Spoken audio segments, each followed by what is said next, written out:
And the way God is imaged, God is transcendent of, finally, of anything like a name of God. As the Hindus say, beyond names and forms, beyond namarupam, beyond names and forms. No tongue has soiled it.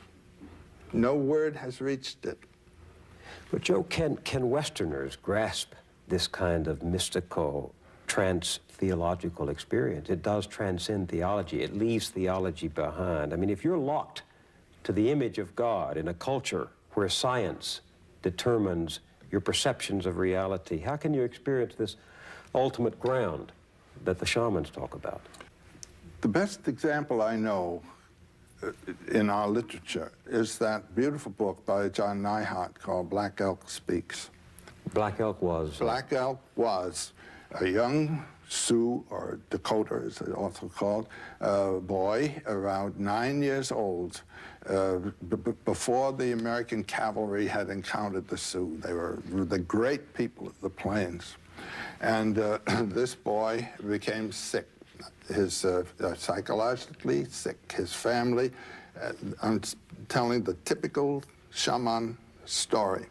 The child begins to tremble and is immobilized, and the family is terribly concerned about it. And they send for a shaman who had had the experience in his own youth to come as a psychoanalyst, you might say, and pull the youngster out of it. But instead of relieving him of the deities, he is adapting him to the deities and the deities to himself, you might say. It's a different problem from that of psychoanalysis, where you remember, I think it was Nietzsche who said, be careful lest in casting out your devil, you cast out the best thing that's in you. Here, the deities who have been encountered, the powers, let's call them, are retained. The connection is retained. It's not broken.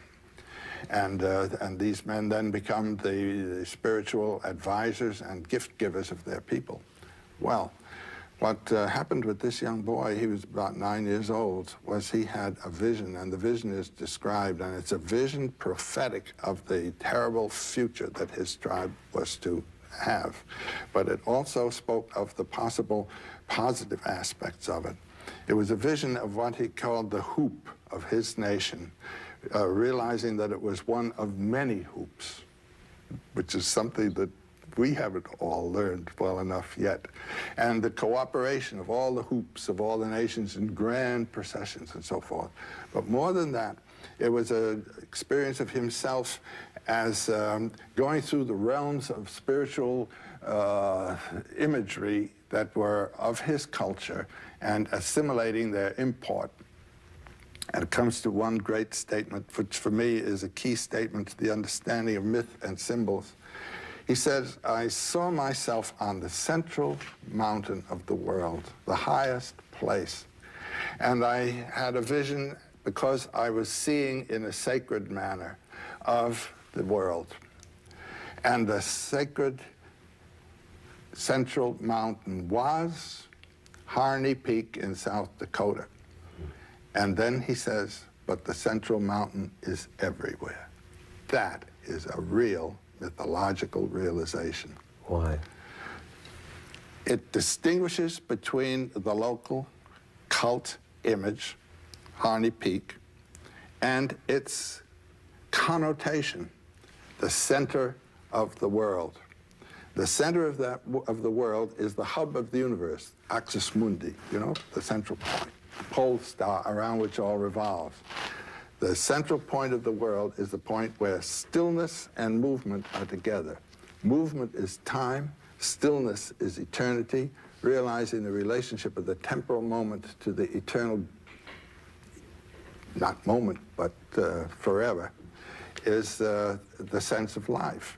Realizing how this moment in your life is actually a moment of eternity, and the experience of the eternal aspect of what you're doing in the temporal experience is the mythological experience, and he had it.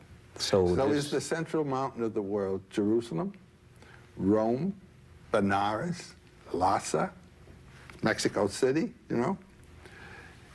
Mexico City, Jerusalem, is symbolic of a spiritual principle as the center of the world. So this little Indian was saying there is a shining point where all lines intersect? That's exactly what he said. He was saying God has no circumference?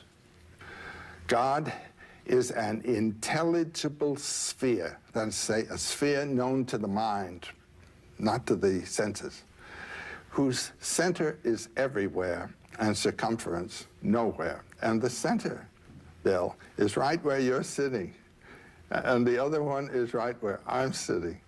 And each of us is a manifestation of that mystery.